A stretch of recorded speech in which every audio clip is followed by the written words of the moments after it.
bucks. 20 bucks. Get on the line for 20 bucks.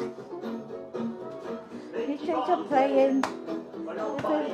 Hi guys, Jabor. Hi everybody. I'm Maggie. Welcome to Mrs. Calabash Cooks. Come into my kitchen. It's a very, damp, dreary day. Which, if you excuse us, we've been hit by the dreaded lurgy this week. So my voice might not be quite up to normal. I'm fine, but the whole body sort of goes a bit like that. But we've got a really nice show. I'm thinking Halloween, and I'm thinking that you don't want to be dashing to the door. Well, you will be dashing to the door, but you don't want to be having something on the stove which needs a lot of attention. And you might be having a Halloween party. We used to when we lived in Ireland. And so I'm doing beef enchilada, and we're making a homemade red enchilada sauce to go with it.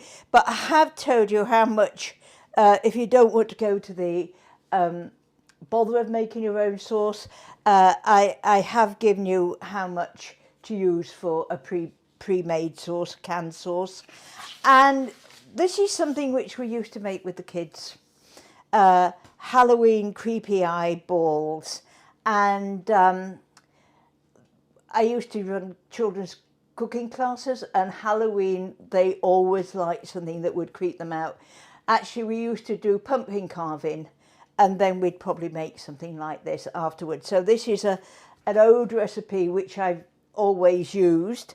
And whilst I think about it, I need something just to drizzle the icing with on the eyes.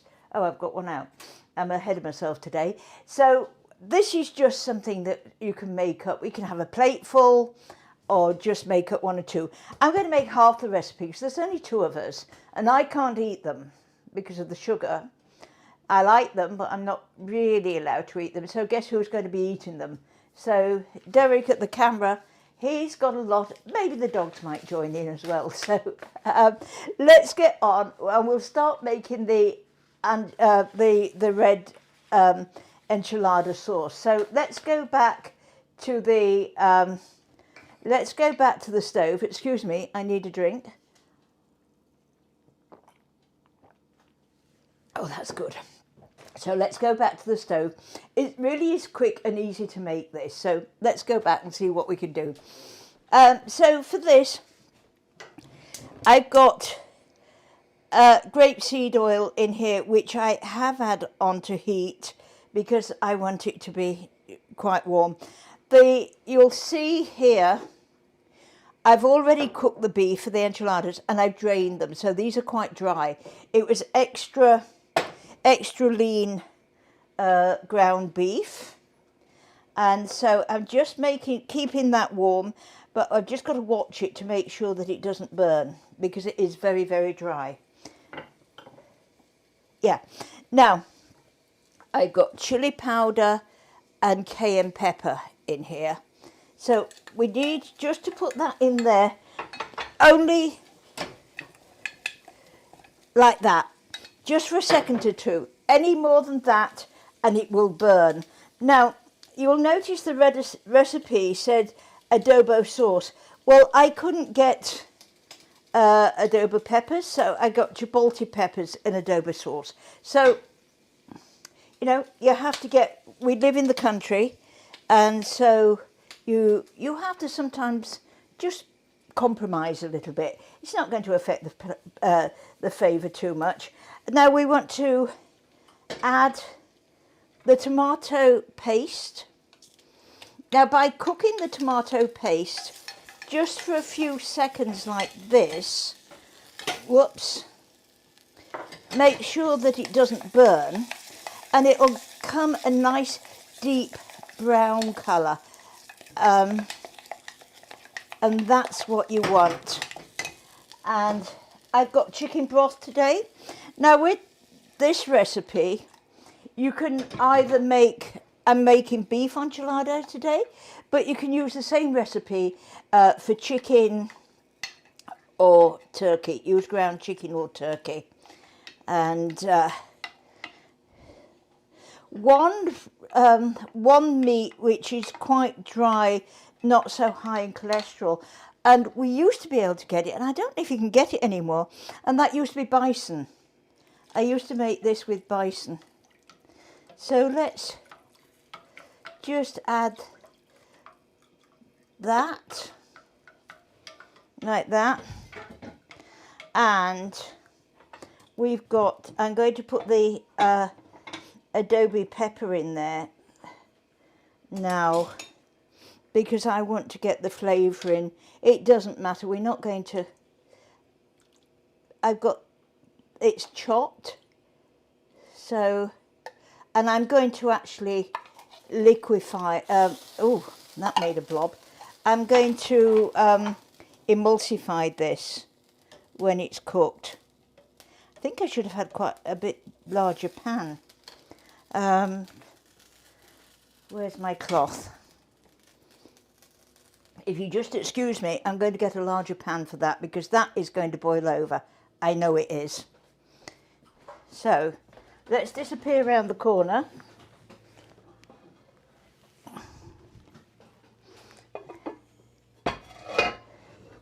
This is from one extreme to the other, but it's the first one I could grab.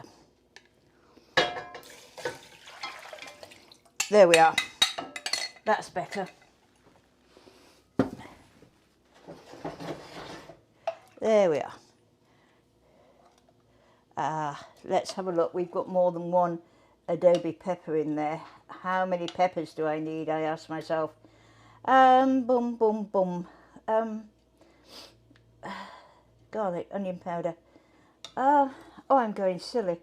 Adobe sauce. I'm going to take one of those peppers out like that because I can add them back, but I don't want it to be too hot. Let me just see how hot these peppers are. It needs to be spicy, but you need to be able to taste everything else as well. So let me just check that for hotness.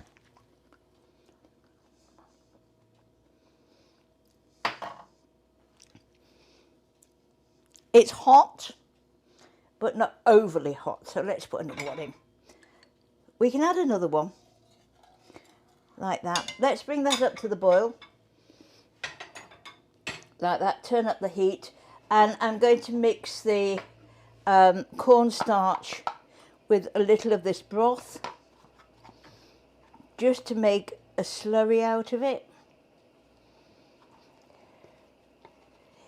I always find it easier to incorporate any thickening like this. And we'll wait till that gets a little bit warmer, and then we'll add a drop more to the cornstarch. I've always left the cornstarch out because you're never quite sure. Sometimes it thickens a little bit more. It depends how careful you are at measuring out, because sometimes you're a little bit more generous than other times. And these recipes aren't written in stone, so if there's anything in the recipe that you don't like, we'll leave it out. There we are.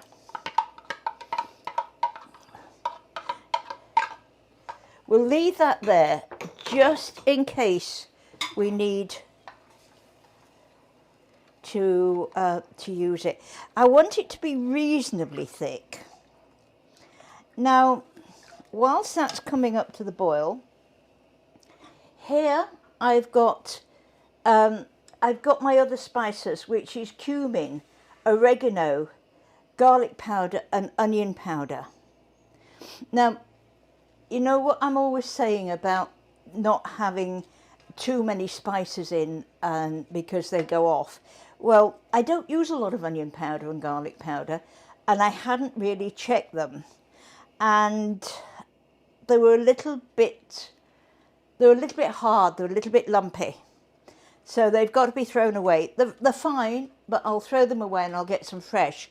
And I'd only got oregano that I dried. I hadn't got any ground oregano. So I just put everything in the spice grinder and ground it up together.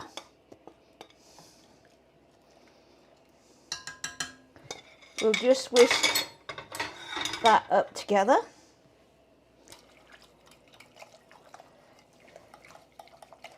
And we'll see if we need any more of the, I'm going to add a little salt, but we'll see if we need any more cornstarch.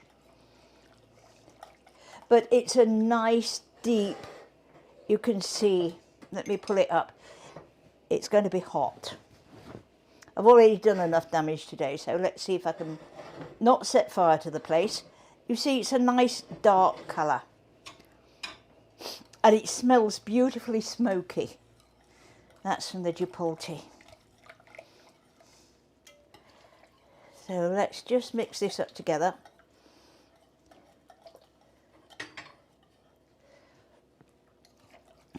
There are recipes for the sauce without tomato in, but I like the tomato flavour. I think we might need just a touch more cornstarch. We're going to taste that and see if it needs some salt. I think it will.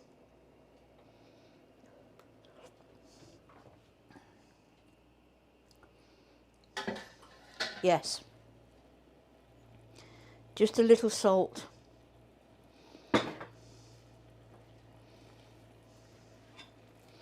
You see, it's coming up to the boil now, and I might just add a little more. Let's have a look at it.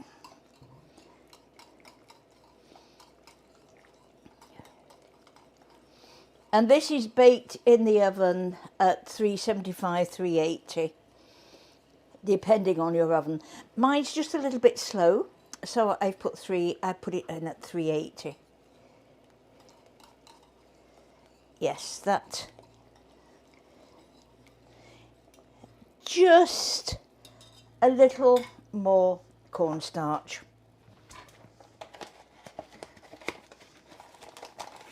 Just a little more.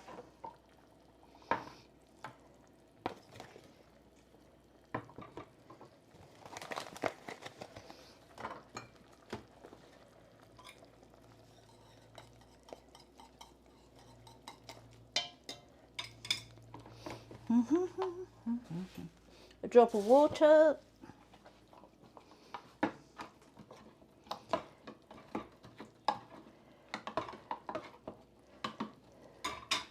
Let's add a drop of the hot liquid.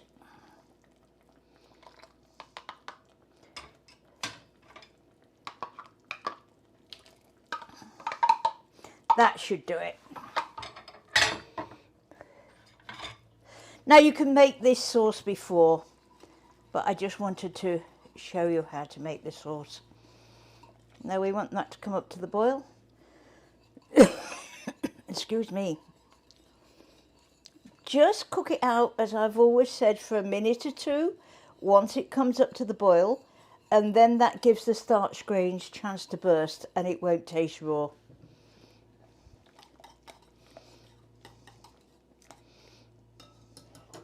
That's fine. Now I just want it to come up completely to the boil.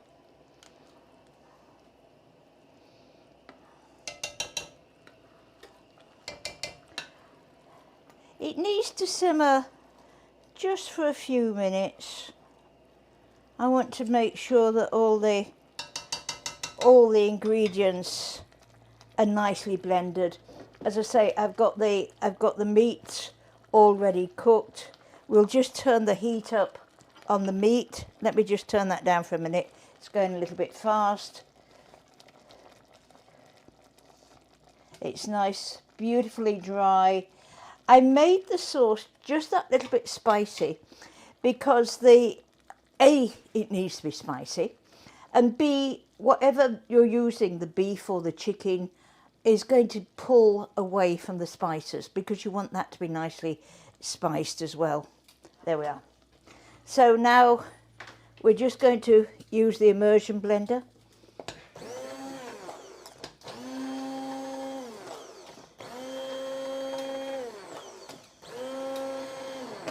And then we're going to have another taste.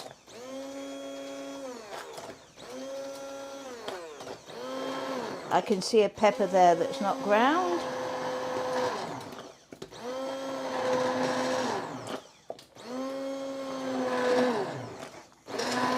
Whoa. This is why I changed over to a larger pan, because can you imagine me doing this in that other pan? It'd be all over the place, me included.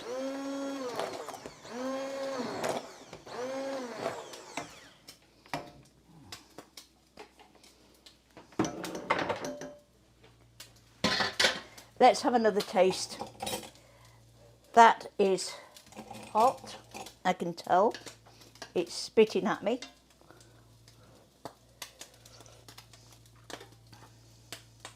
Yes, that is really nice. Spicy. And I've got to check because, wow, it is quite spicy actually. I need to put half a cup of this sauce into there. So just let me get my half cup measure. And I've got my green chilies here. So let me just put half a cup. I might need a drop more. I'm going to put a drop more in there because, as I said, it is quite dry. Let's pull this over onto here. We need it to be nice and moist. I don't like it dry, not too dry. And these are just green chop. And we'll taste this again. We can add a little more sauce to it. Now, if you don't like your sauce as hot as I've put it, leave out some of the chili pepper, and also don't put as many adobe or chipotle pepper in there. I was actually thinking I couldn't find any peppers yesterday when I was shopping. I'm thinking I'll just put some chipotle, some powder in there if I can't find some. It's not the same, but you know, when you live in the country, you have to make do with what you can find. And again, it is a matter of taste, because not everybody likes the flavouring. Now that should be fine. So let's just move that over there. So look, you can see how nicely moist that is.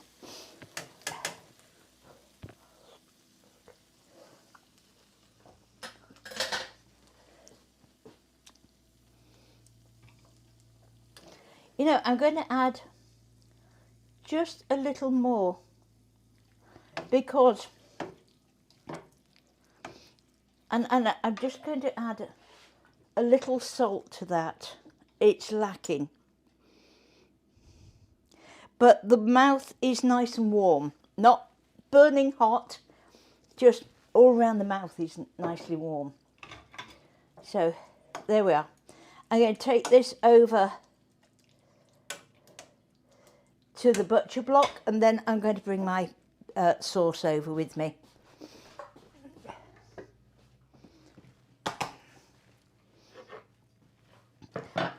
We might have to clear just a little bit of space.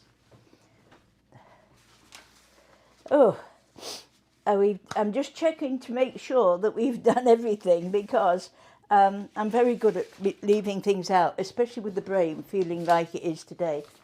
And my baking platter. On the recipe I said spray, because a lot of people have the cooking spray in rather than oil. I don't keep cooking spray in, but I just put a little oil, grapeseed oil, on some paper towel and just oil it. It stops the sauce and everything sticking to your baking sheet. Makes cleanup a lot easier.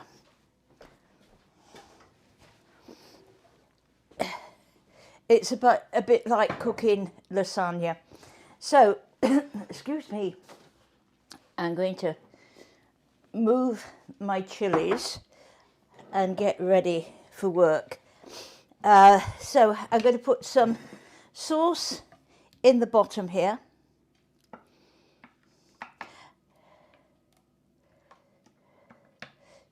Just a little sauce in the bottom, like that. Just spread it out. Now, this is its personal choice. I like to put some cheese in whilst I'm baking the enchilada, and I said a spicy cheese. If I'm buying cheese, I would probably have bought a nacho cheese, but we're cheese addicts, and there's always little bits of cheese left over in the cheese drawer in the fridge. There's smoked cheese, there's really sharp cheese, there's mild cheese, there's mozzarella.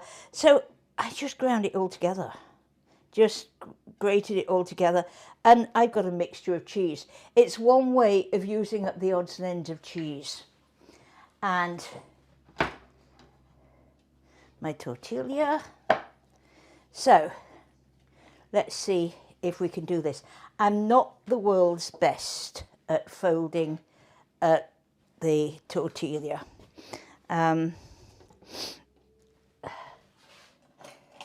Here we are. So I like to put a little in the centre. There we are.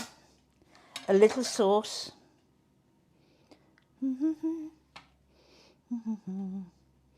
And some cheese on the top.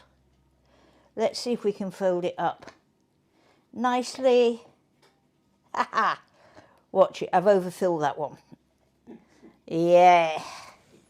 There we are. So let's hurry and get it all done. All right. Don't overfill it. But there's nothing worse than a tortilla with nothing in it. So there we are. As I say, a production line. Let's get a production line going. And put it the seam side down.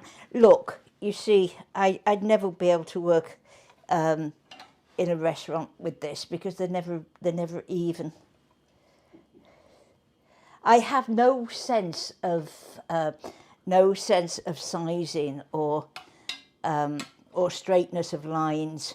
I work for Hot Point Appliances, and as a salesperson and a demonstrator, and we did a big window display, and the window artist, it was with stripes, it was with checks and stripes, and he had me sitting at the front, and he said, "Tell me if it looks okay," and I said, "Yeah, it looks great," because there was all this stripy, this check material spread over a chair, and there were stripes and things in the background. I said, "Yeah, it looks really good." And he came back, I was quite friendly with them. He came back and looked and he said, "Oh, go away." And everything was on a slant. But to me, it looked straight. So he never asked me again. And it's like when we, because I used to work in a large departmental store, and we used to have, we'd have social evenings, and we were playing darts one night, and I was the only person that missed the dartboard and hit everything around it. And it was the same when we played, in the southwest of England, we have skittle alleys in some of the pubs. It's like 10-pin bowling. And I could get the ball all the way through the skittles, but without scoring a point. But when we took the kids, my grandchildren, 10-pin bowling for Julie's birthday, I actually got us. What do you call it when you hit everything down together, Derek? What do you call it when you knock all the what do you call it when you knock all the skittles down at one go? A strike. Right, yeah, strike. I got a couple of strikes, so I must be getting better at my old age. So we can look. We're going to do one more, and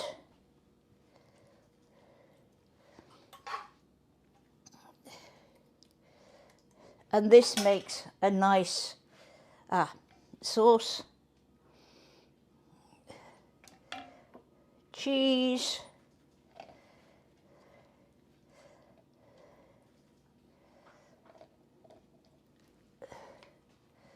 There we are. And I will put this back on the stove and we'll see to that later. And so I don't need those anymore. But what I'm going to do is cover these with some more sauce.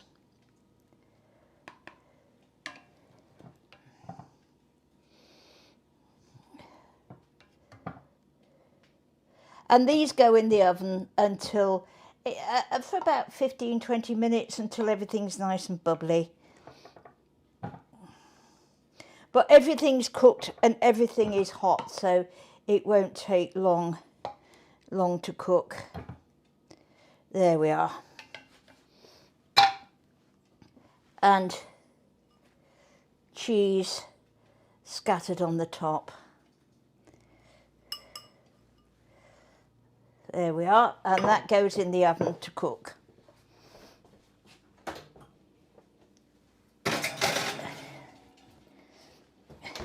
So that's all there is to making your own sauce. As I say, it doesn't take long, a few minutes, and it does have a different flavour. The bought sauce is extremely good, but if you've got time, it is nice to do your own.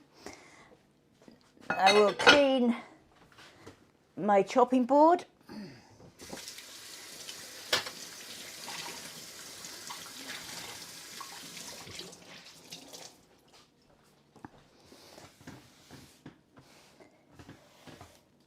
Let's just get rid of all this. There we are. I don't need that anymore. And we'll get the, we'll make the creepy eyes.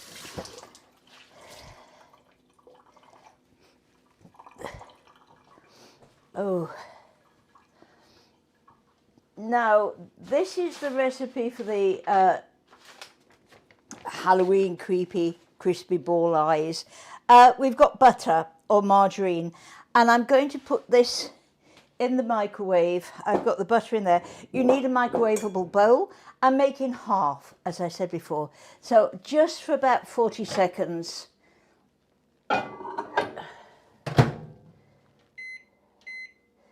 We want the butter to melt. Little Oreo type cookies and chopped. Not quite melted.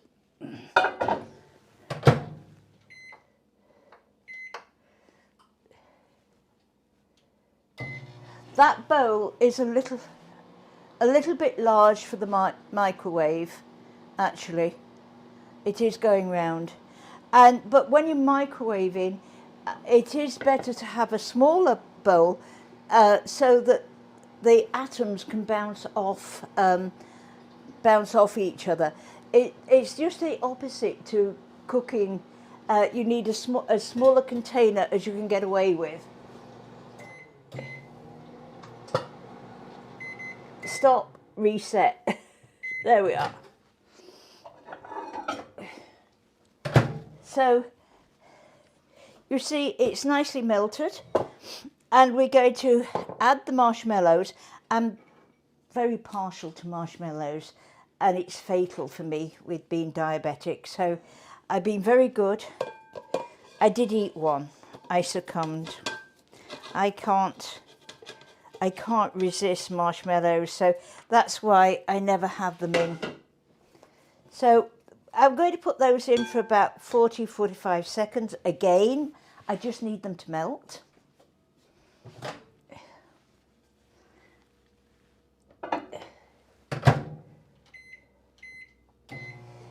It depends, the time in the microwave, again, will depend how much power you've got in the microwave. Some microwaves are much more powerful than others. Mine's not too bad. And then a Rice crispy type cereal and chocolate bits, chocolate cookie bits.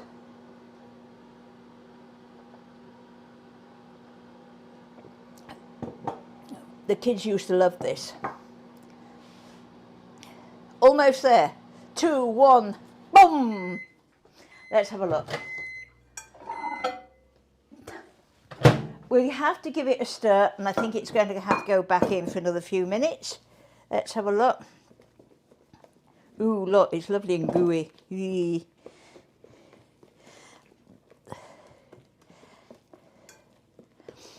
Not quite.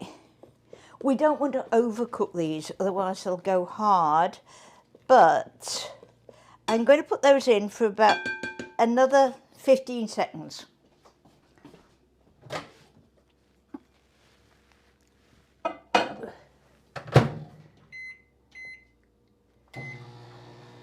Just enough to heat them through just a little bit more. And I just roughly chop these with, I used these and I used 4. I thought, well, 4 of those would make a whole cookie. So that was my reckoning on using the cookies. If I'd got the children at home or the grandchildren here, I would have had a packet of each because I know they would have got eaten. But I'm not going to tempt myself. Now we're going to add, I'm just making sure this is all mixed in well, look. It's like marshmallow froth. There we are. So add the cereal.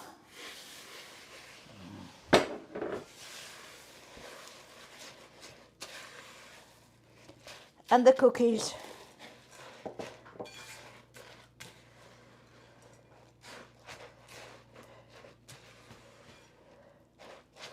And actually, let me have a look. Derek, could you go into the back cupboard, please, and get me the Rice Krispie cookie mix? It's I need just a few more Rice Krispies in there.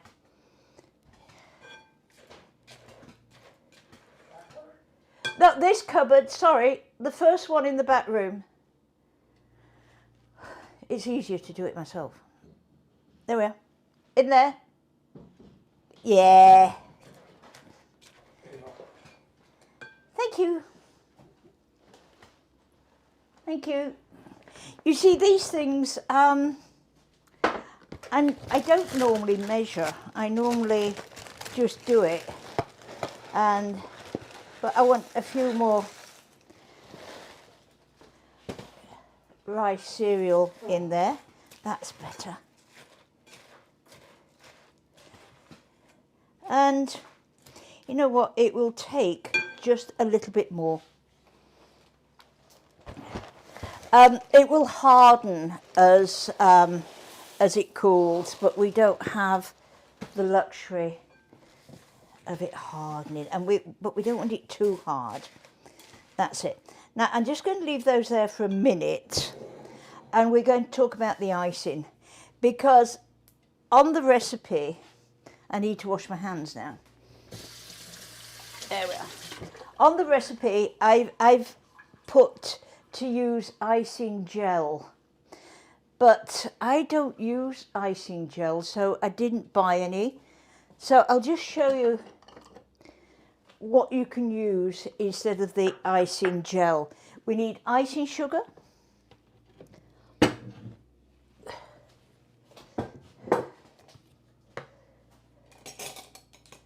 and I would like a teaspoon. There we are. So we're going to make some what's called glassy icing. So some icing sugar like that, a little water, little cold water,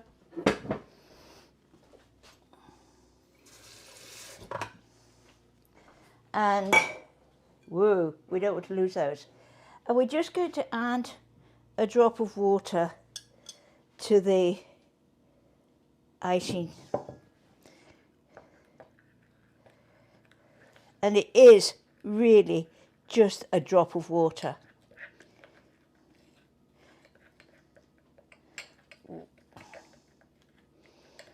Like that. And with this one, because that's the white, we can add a little more icing sugar to that if we find that we need it. There we are.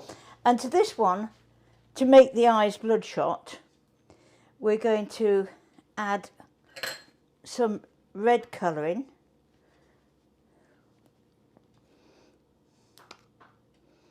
And let's see if we've got a smaller spoon. There we are. So let's add the red colouring first.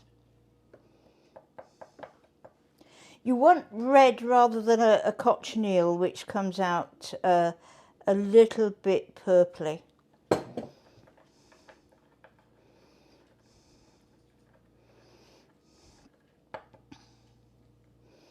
We always used to use a colouring powder, actually, and then it doesn't dilute the icing.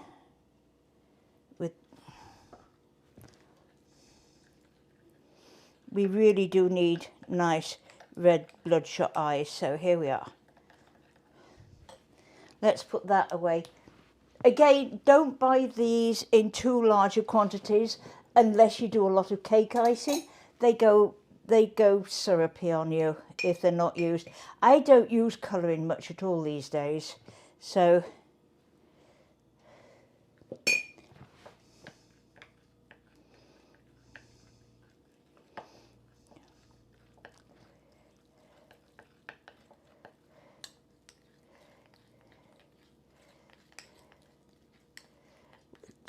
you see that's a nice red colour. Just a little more icing sugar. There we are.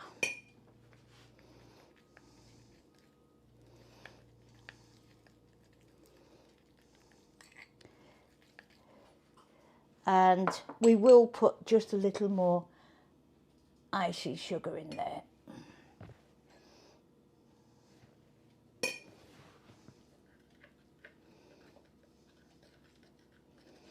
You could always add a drop more water if you find that it's gone a bit hard on you.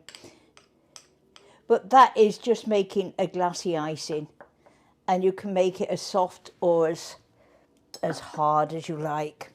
So let's just move that off here. I'm going to moisten my hands and get my plate. And you can see it's a nice autumny, Halloweeny type plate. And this is actually very old. It was Derrick's nan's from England when she came over from England. So it's probably about 100 years old. But it's got a nice handle on it. You can hand the cookies around. And as I say, it's got the nice autumn leaves on. So I'm going to just moisten my hands and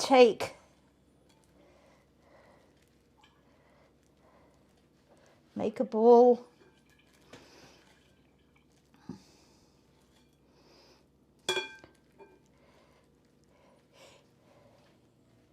like this. So you see, this is half the quantity, and you can see how much I've got in there. So it's quite a lot. And if you don't want to make, you know, you get fed up of making balls, well, just put it in a cookie tin and put the eyes on it like that, and then you've got something to cut into squares and hand out. Just make sure it's sticking together.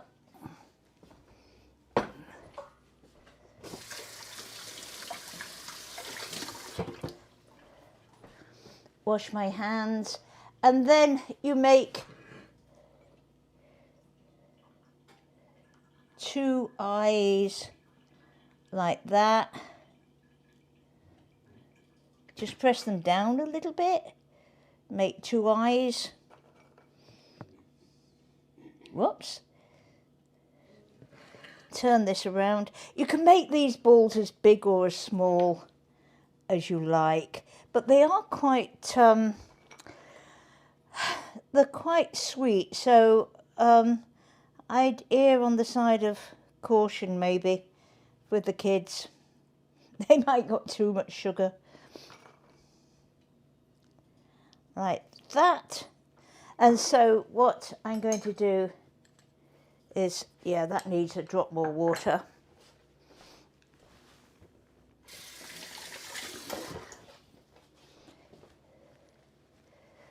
Just a soupçon, as the saying goes.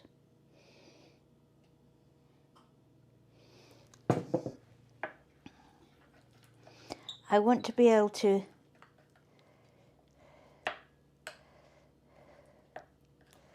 there we are.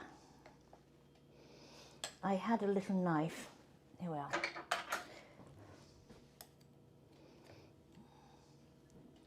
Spread like so the icing. So we want white icing.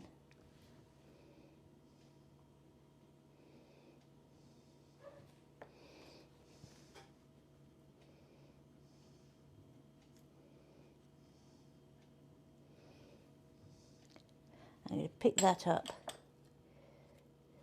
Whoops. We want white icing, and we're going to put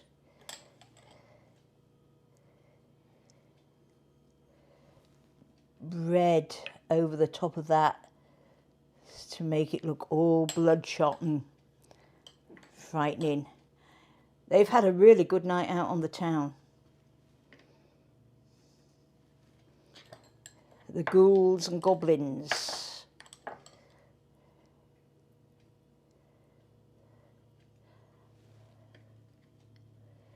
And for the red icing, then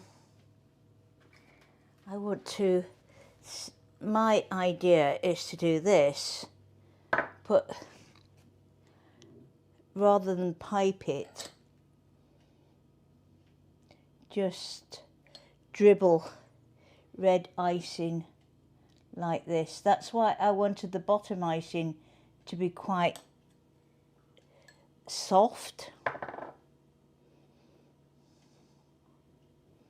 so that it all mingles in.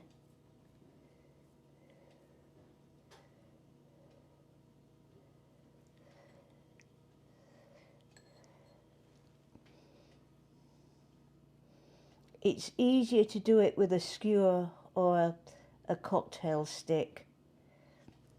I did debate about piping it on, and I thought, nah, that's going a little bit extreme, because you can do it this way.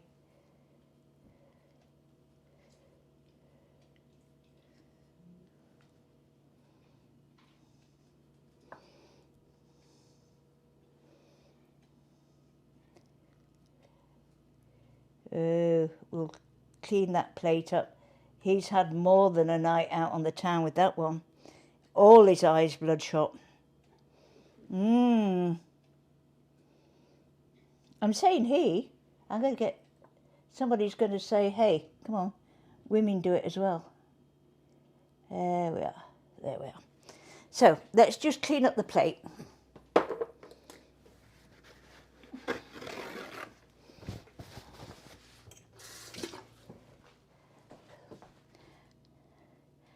If anybody says anything about the red on the plate, yeah, it's the blood from the eyes. It's overlapped. There we are. So that's the, woo, everything's a little bit soft at the moment, but it will harden. So that's the ghoulish, crispy eyes, and they'll get nice and hard as they harden. And so let's see how the enchilada are doing.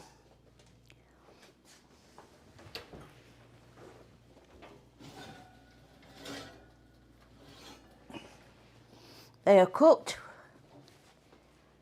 Back.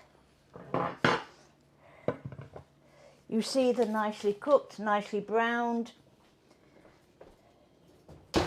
Switch off the oven because I will forget. And to serve with these, I know it's, I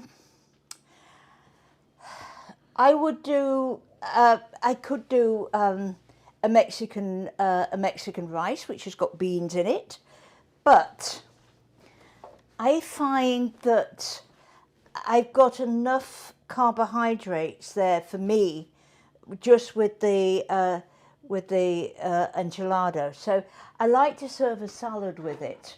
Now, this, normally it would just be lettuce, chopped lettuce. But at this time of the year, we both, Derek and I, need all the help we can get from the food, especially with the colds that we've had. So I've put a little baby spinach in there, some snow peas. I know it's not traditional, but a little grated carrot would be rather nice. Peppers. Can't go wrong with peppers. Let's just brighten up the dish a little bit with some peppers on it. You can never go wrong with peppers. And look, these are out of the garden. The last, whoa, it doesn't want to stay. The last of the peppers out of the garden. I've done some chopped tomato to go with it. Nice chopped tomato, sour cream in case it's a little bit spicy, some sour cream, and that's guacamole with some lime. And what I thought with the sour cream, because it looks a bit pale, if I can get the top open. There we are. I've got a little paprika here. So let's just sprinkle some paprika on the sour cream, and you have a Halloween feast. Now, you could use this if you've got a party going on. You could make more, or just enjoy Halloween, the two of you, or the family if you've got kids. And so have a fantastic Halloween. I hope the weather's good. Looking at the forecast, it doesn't seem too bad. And I will see you again next week for Mrs. Calabash Cooks. And please go on to mrscalabashcooks.com page. You can pay $5, all donations gratefully received, to keep the show going. $12, and we name a show after you, and you can ask for the recipes. So bye.